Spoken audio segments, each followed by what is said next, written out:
Hello student, कैसे हैं आप सब लोग। उम्मीद करती हूँ अच्छे होंगे। देखिए, कल हमने एक वीडियो बनाया था।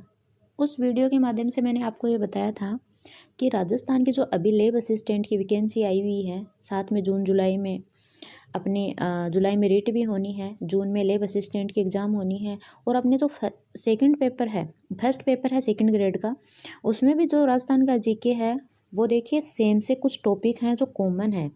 वैसे राजस्थान जीके ज़्यादा चेंज तो होता नहीं है, लेकिन कुछ ऐसे कॉमन टॉपिक है जो हम पहले तैयार कर लेते हैं, ताकि जैसे जैसे सिलेबस हमारे सामने आता जाएगा वैसे वैसे हम उन लोगों से आगे रहेंगे जो सिलेबस आने के बाद तैयारी करेंगे। स्टूडेंट ने मुझे कहा कि मैम एक बार आप हमें वो कॉमन टॉपिक करवा दीजिए जो कभी चेंज नहीं होने वाले। वैसे तो राजस्थान जीके में कुछ चेंज तो होता नहीं है, लेकिन फिर भी हम फर्स्ट पेपर कर रहे हैं, जिसमें हमारे फर्स्ट पेपर में जो पहले हिस्ट्री और कल्चर वाला जो आर्ट वाला जो पार्ट है, इसके अंदर मैंने कल वीडियो में बताया तो था, लेकिन शायद वो वीडियो डाउनलोड नहीं हो पाया।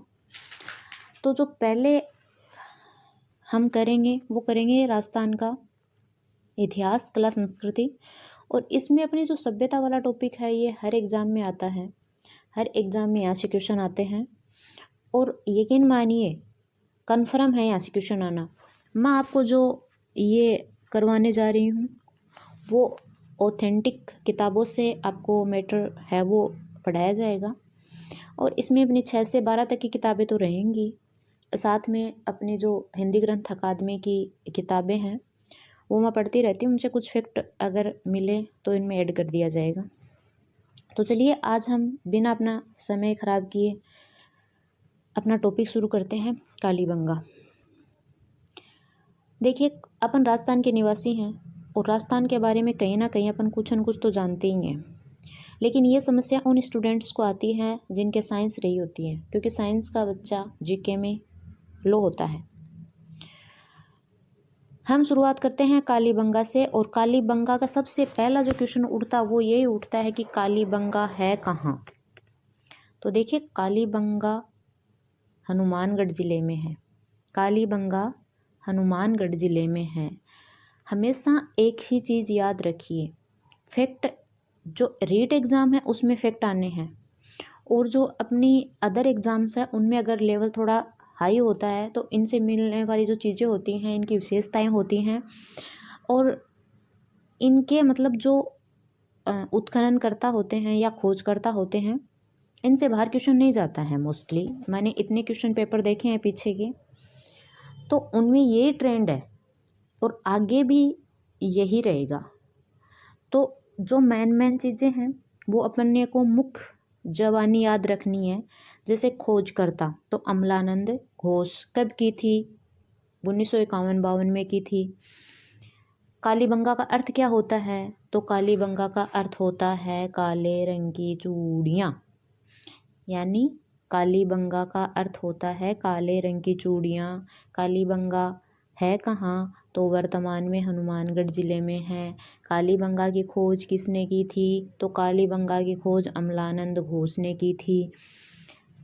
इसके बाद हम चलते हैं, कुछ थोड़े फैक्ट हैं जो कालीबंगा पढ़ने से पहले हम मानव की शुरुआत के जीवन को देखते हैं। देखिए, अगर हम 6 क्लास उठाते हैं तो उसमें एक चैप्टर दिया हुआ है हमारे अतीत। उसमें हमें 3 भागों का डिवाइडेशन मिलता है, और वो होता है प्राग ऐतिहासिक काल, ताम्र पाषाण काल और हड़प्पा यानी सिंधु घाटी सभ्यता वाला काल। जो प्राग ऐतिहासिक काल है उसी को कहते हैं पाषाण काल। उस पाषाण काल क्यों कहते हैं, उस समय मानव ना तो स्थायी रहना जानता था, ना लिखना जानता था, ना पढ़ना जानता था, ना उसको कोई औजारों का ज्ञान था। मतलब उसका जो पूरा जीवन था वो जंगली था। प्राग ऐतिहासिक काल पूरा जीवन जंगली था। पत्थर के औजार थे, पत्थर के औजार भी बड़े बड़े थे, ऐसे नहीं कि तराश के बनाए हुए हों या फिर डिजाइनदार हों, नहीं, बड़े बड़े थे। थोड़ा जीवन आगे बढ़ा तो मानव ताम्र पाषाण काल में आया, और वहाँ का जीवन ग्रामीण था। जीवन फिर भी ग्रामीण है, ग्रामीण एरिया में आएगा तो औजार में तांबा और पत्थर। देखिए 6 क्लास की जो बुक है उसमें बहुत क्लियरली मेंशन किया हुआ है कि मानव ने सबसे पहले खोज की थी। तो मानव ने सबसे पहले तांबे की खोज की थी। अब ये बात हमारे सामने आती है, ये बहुत ही मोस्ट इम्पोर्टेंट फैक्ट है। सोनथी बस्ती, तो सोनथी बस्ती हनुमानगढ़, बीकानेर से हनुमानगढ़ वाला जो क्षेत्र था पहले उसको सोनथी सभ्यता कहा गया था। हड़प्पा यानी सिंधु घाटी सभ्यता, इसकी अपन बात करते हैं तो इसकी जो सबसे बड़ी विशेषता थी वो थी नगरीय सभ्यता। ये सभ्यता कैसी थी? ये सभ्यता नगरीय सभ्यता थी। ये बात अपने दिमाग में रखना, सिंधु घाटी सभ्यता नगरीय सभ्यता थी। और इसके जो क्षेत्र हैं मोहनजोदड़ो, हड़प्पा, कालीबंगा, धोलावीरा, ये सब हड़प्पा सभ्यता के सिंधु घाटी के स्थल हैं। तो इसमें जो सबसे पहले अगर आप सेकंड ग्रेड के लेवल से देखते हैं तो कालीबंगा मेंशन किया हुआ है, मोहनजोदड़ो और ये हड़प्पा, धोलावीरा, मतलब सेकंड ग्रेड का जो सिलेबस है उसकी मैं अगर आपके लिए चर्चा करूं तो उसमें अपने को जो दिया हुआ है, जैसे कालीबंगा मेंशन किया हुआ तो अपन को कालीबंगा ही पढ़ना है, लेकिन रीट में सभ्यताएं दे रखी हैं तो इसके अलावा भी हमें जो सभ्यताएं मिली हैं वो हम पढ़ेंगे साथ में। तो स्पेशली जैसे जैसे फैक्ट आएंगे वैसे वैसे मैं बताते जाऊंगी कि ये फैक्ट कौन सी एग्ज़ाम वाले स्टूडेंट ज़्यादा ध्यान दें। सेकंड ग्रेड में आपके कालीबंगा क्लियरली मेंशन किया हुआ है, तो कालीबंगा आप पढ़ेंगे। तो कालीबंगा पढ़ेंगे तो सबसे पहले ये देखिए कि ज़िला कौन सा है, कालीबंगा का अर्थ क्या होता है और कालीबंगा की खोज किसने की। तो कालीबंगा का अर्थ होता है काले रंग की चूड़ियाँ। ज़िला कौन सा है? तो ज़िला हनुमानगढ़ है। खोजकर्ता कौन है? तो अमलानंद घोष है। इसके बाद में अगर थोड़ा आगे चलते हैं तो अमलानंद घोष के बाद उत्खननकर्ता कौन थे? तो बीवीलाल थापर और बीके थापर। लेकिन बीवीलाल थापर और बीके थापर हम पढ़ लेते हैं, बीवीलाल थापर और बीके थापर अपन को याद भी हो जाता है, लेकिन एग्ज़ाम जो करता है उसको पता होता है कि स्टूडेंट कहाँ पे है वो कमी छोड़ेगा, वो इनका नाम पूछता है। तो इनका नाम पूछता है तो हम ये कमी हम क्यों छोड़े। तो देखिए बीवीलाल थापर और बीके थापर ये थे ब्रजवासी लाल और ये था बीके यानी बालकृष्ण थापर। इनका पूरा नाम ध्यान में रखिएगा, ब्रजवासी और बालकृष्ण। तो बाल आप एक ट्रिक अपना लीजिए, बालकृष्ण को सबसे ज़्यादा कौन मानते हैं? ब्रजवासी बालकृष्ण के रूप में मोहित रहते हैं। तो आप इस चीज़ को ट्रिक के माध्यम से याद कर लीजिए कि ब्रजवासी बालकृष्ण के रूप में क्या रहते हैं? मोहित रहते हैं। तो आप इस चीज़ को याद रखिएगा अपने दिमाग में। अब अपन को अगला फैक्ट जो पूछा जाता है वो होता कि नदी कौन सी थी। तो देखिए सरस्वती नदी, लेकिन वर्तमान में सरस्वती नदी नहीं है। वर्तमान में इसका स्वरूप माना जाता है घग्गर नदी। ये किसकी सहायक नदी थी? दृष्टि एक नदी है उसकी ये सहायक नदी थी। यहाँ से 2 काल के अवशेष मिले हैं अपन को। यहाँ से कितने काल के अवशेष मिले हैं? ये बहुत ही इम्पोर्टेंट क्या है? फैक्ट है। स्टूडेंट पढ़ लेता है, रट लेता है, लेकिन समझ नहीं पाता।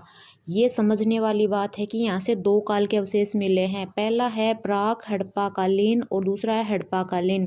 प्राक हड़प्पाकालीन का अर्थ होता है हड़प्पा सभ्यता से भी पहले वाला काल, और हड़प्पाकालीन यानी हड़प्पा के समय का काल। तो प्राक हड़प्पाकालीन सभ्यता के अवशेष यहाँ से मिले, यानी हड़प्पा जो सभ्यता थी उससे भी पहले के अवशेष मिले हैं। और उनमें कौन कौन सी हैं? तो उनमें है सोनथी और संस्कृति मिली है, और ग्रामीण क्या मिले हैं? अवशेष मिले हैं। हड़प्पा का समय था 2250 से 1750। तो हड़प्पाकालीन संस्कृति में अपन कौन सा समय मानते हैं? 2250 से 1750 वाला समय हम हड़प्पाकालीन संस्कृति में मानते हैं। इसके अलावा सिंधु घाटी सभ्यता का समय था वो नगरीय में आता है, और ये जो प्राक हड़प्पाकालीन संस्कृति थी वो किस में आती है? ग्रामीण में आती है। अब एक बार आप रिविजन कर लीजिए। देखिए कालीबंगा, कालीबंगा हमने पढ़ा। कालीबंगा का अर्थ होता है काले रंग की चूड़ियाँ, जो इनमें मैंने मेंशन नहीं किया है, आप एक बार अपने नोट्स में लिख लीजिएगा। कालीबंगा का अर्थ होता है काले रंग की चूड़ियाँ। कालीबंगा कौन से ज़िले में है? तो कालीबंगा हनुमानगढ़ ज़िले में है। और इसकी खोज किसने की थी? तो इसकी खोज अमलानंद घोष ने की थी। तो अगर हम ट्रिक के माध्यम से देखें, बहुत से स्टूडेंट मैडम ट्रिक बता दो, ट्रिक बनाई जाती हैं, आप भी बना लो। अमल का हनुमान, हनुमान किसका है? अमल का है। तो अमल यानी अमलानंद कालीबंगा हनुमानगढ़ में है। इसके अलावा खोज 1951-52। उत्खननकर्ता कौन थे? तो बीवी और बीके थापर, ब्रजवासी बालकृष्ण।